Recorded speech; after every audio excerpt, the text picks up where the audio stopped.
All right, folks, what is the bottom line for why you buy a watch or like a watch? What is the bottom line? There are many factors, and on one level it's very complex, right? And when we choose a watch, we might be looking at a wide number of things, anything from the really practical and functional to the brand prestige, to the sophistication of the horology, of the mechanics, etc.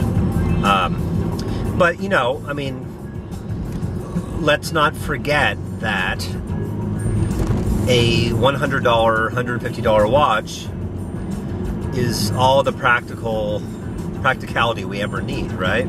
We don't need anything more than, you know, even a $50, $60 watch, right? As far as telling time and as far as the functions of a watch.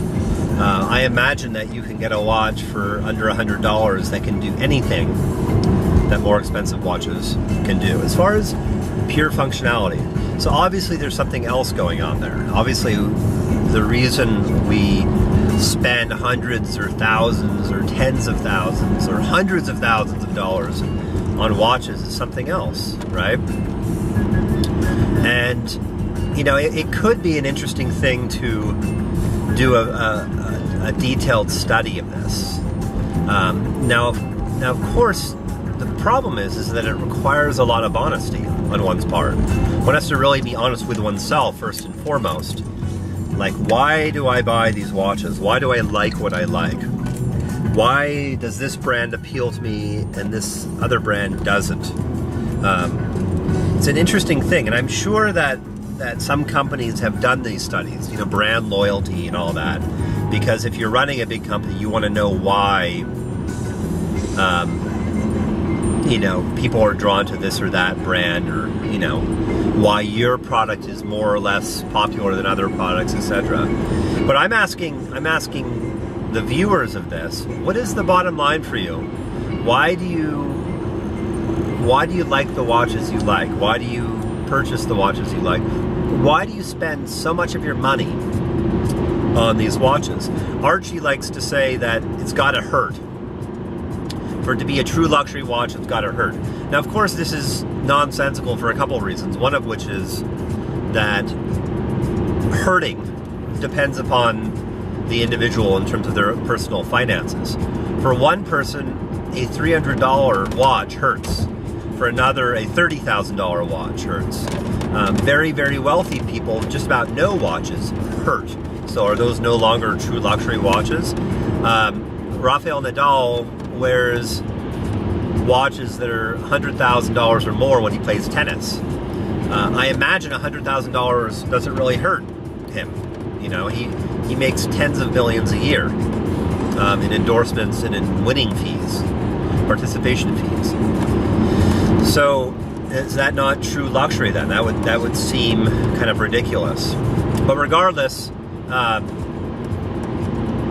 for Archie, perhaps, the answer to my question has something to do with extending yourself beyond what you're normally capable of and attaining a status symbol that's beyond your normal reach. That's why it matters if it hurts. I definitely think that a lot of people, the bottom line is the perceived status symbol that a watch will bring them, or they think will bring them, right? If you're a young professional and you are starting up a law firm or a investment company, you might want to show that you've made it with the big boys and get yourself a Rolex Submariner or GMT, right? You can't really walk in with the Hamilton that your parents gave you when you graduated high school. That's not going to cut it, right? So status is a huge thing.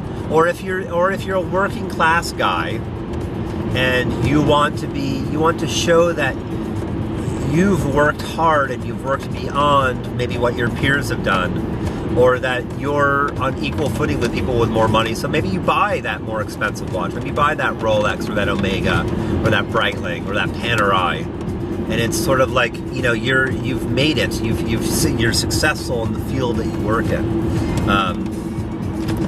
So I think status is a huge aspect of it. I don't know. Maybe I'm unusual in this regard. Or maybe I don't really. I wonder about this because I think I'm a relatively unusual person. I don't mean that in a good or a bad way. I just don't fit many categories, and I tend to be autodidactic and even iconoclastic to a fault. I tend to not be a joiner, even to the point that it has hurt me in ways. Not I can't think of anything major, but where I'm a little contrarian and a little. I tend to not like following the party line. I tend to be very, very individualistic. Partially because I can't help it. It's just who I am. I march to my own drumbeat, I guess you could say, and I can tell you. There are many times in my life where it would have been much, much easier if I wasn't this way, if I was more of a joiner, or I was more better at compromising, I guess you could say. But it's who I am, and I accept that, and I embrace it, and I enjoy it. I mean, I don't want to be anyone else, even though there are challenges and problems. So the reason I'm bringing this up is that I don't. Status doesn't really. I mean, I'm trying to be fully honest. I'm trying to think of a way in which it would matter to me, but I generally don't care about status, especially status like that. I personally. I mean, there are some instances where I'd be embarrassed by how much I've spent on watches, like meaning that. You know, even though in some circles, some people might be impressed. Wow, well done, nice collection. But I can think of a lot of situations where I would be embarrassed to tell people how much I've spent on watches or what this or that watch is worth. So it's not status. That's really not it. And I think for me. It really is a personal enjoyment. I don't care what other people think about my watches. I generally prefer when people don't notice, unless it's another watch person. It's another watch person. Like, for instance, several months back, I went to a local jeweler's. It's probably the best watch store within, you know, a half an hour drive of my house. And the guy recognized I was wearing the Blackbird, and he recognized it. So it was kind of fun to talk with a fellow watch nerd, and he was wearing a Breitling. I forget what he had. So we talked a little bit about that. We talked about various other things, and that was fun. But if I'm just walking on the street or whatever, I don't necessarily want. I'm not trying to gain attention in any way. I wear these watches for myself. So the bottom line is that this is for me. Wearing this watch is for me. And why?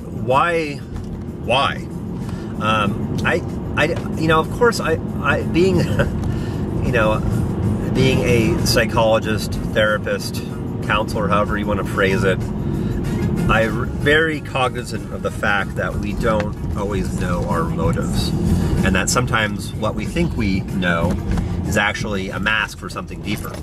But to the best of my understanding, I think it's sort of like, it's kind of like treasure.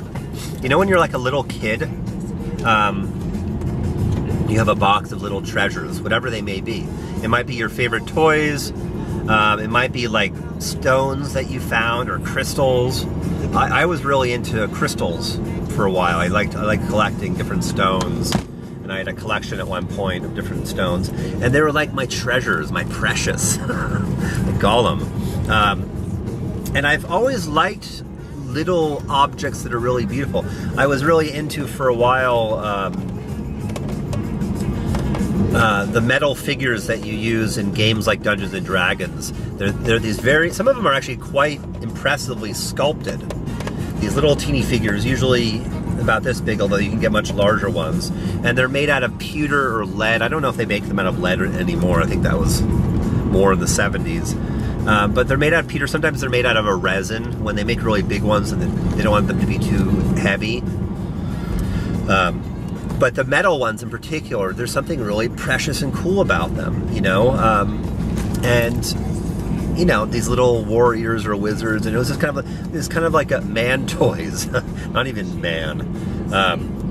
So these little precious things. I do like some jewelry. I have been known to wear bracelets or necklaces. Actually, this is a gift my wife gave me for Christmas, or Santa did. It's a silver beaten bracelet, which I really like. It's really beautiful. So there's something about the treasure factor, and I think that for me, it's like being able to look at something beautiful and or cool looking. So there's also, so that's part of it. That's part of it, is just the pure treasure beauty aspect of it, and that watches are like man jewelry, you know? But then I guess there's also how you feel when you're wearing a watch. How do I feel? And I don't know if wearing a watch makes me feel, I don't know if that's part of it for me. I don't feel like I get up and put on a watch and I feel more manly and able to handle the day. I'll have to examine myself tomorrow and see how it feels. I think for me, it's largely, I mean, there's a visual element, just the aesthetics, the treasure, the look and the feel of it, and then looking in my little treasure box with my other watches, and there's something fun about that. And I think that's sort of, if not the main reason, one of the main reasons, sort of the bottom lines.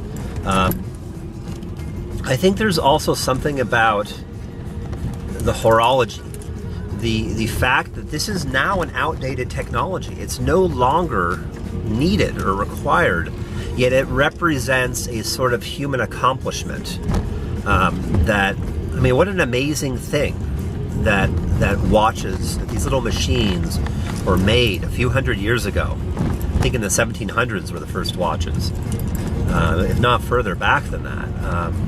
But this fine craftsmanship, this new level of human capacity and even artistry. So that is very appealing to me also. And then finally, I think there's something about time. There's something about time, and I, you know, in a way, I've thought that I wish I could get more of like a Zen watch where it always says now, because I'm very much attracted and connected to certain Eastern traditions, especially Zen, for instance, or Taoism, where in a way time becomes an obstacle for like a deeper fulfillment and experience of life. So in a way, the watch is antithetical to that. But on the other hand, by looking at the watch, by experiencing the passing of time, it's a reminder that even that passing of time, that movement from the past into the future, it's still always happening now.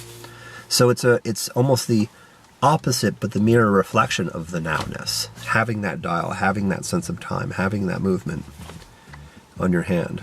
Anyways, so what about you? What's the bottom line for you? Why do you like the watches? Why do you wear watches at all? What's the point of this? Is it a colossal waste of money, or is there something deeply important? And why do you, in particular, wear the watches and love the watches that you do? All right, see you later. I imagine that you can get a watch for under $100 that can do anything that more expensive watches can do, as far as pure functionality. So obviously there's something else going on there. Obviously, the reason we spend hundreds or thousands or tens of thousands or hundreds of thousands of dollars on watches is something else, right? And, you know, it could be an interesting thing to do a detailed study of this.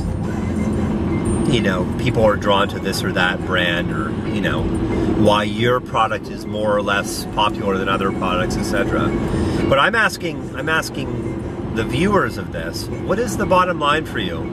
Why do why do you like the watches you like? Why do you purchase the watches you like? Why do you spend so much of your money on these watches?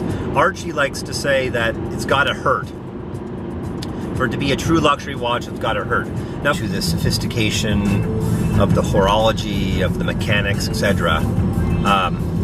But, you know, I mean, let's not forget that a $100, $150 watch is all the practicality we ever need, right? We don't need anything more than, you know, even a $50, $60 watch, right? As far as telling time and as far as the functions of a watch. All right, folks, what is the bottom line for why you buy a watch or like a watch? What is the bottom line? There are many, many factors, and on one level it's very complex, right? And when we choose a watch, we might be looking at a wide number of things, anything from the really practical and functional to the brand prestige. Now, of course, the problem is that it requires a lot of honesty on one's part. One has to really be honest with oneself first and foremost. Like, why do I buy these watches? Why do I like what I like? Why does this brand appeal to me and this other brand doesn't? It's an interesting thing, and I'm sure that some companies have done these studies, you know, brand loyalty and all that, because if you're running a big company, you want to know why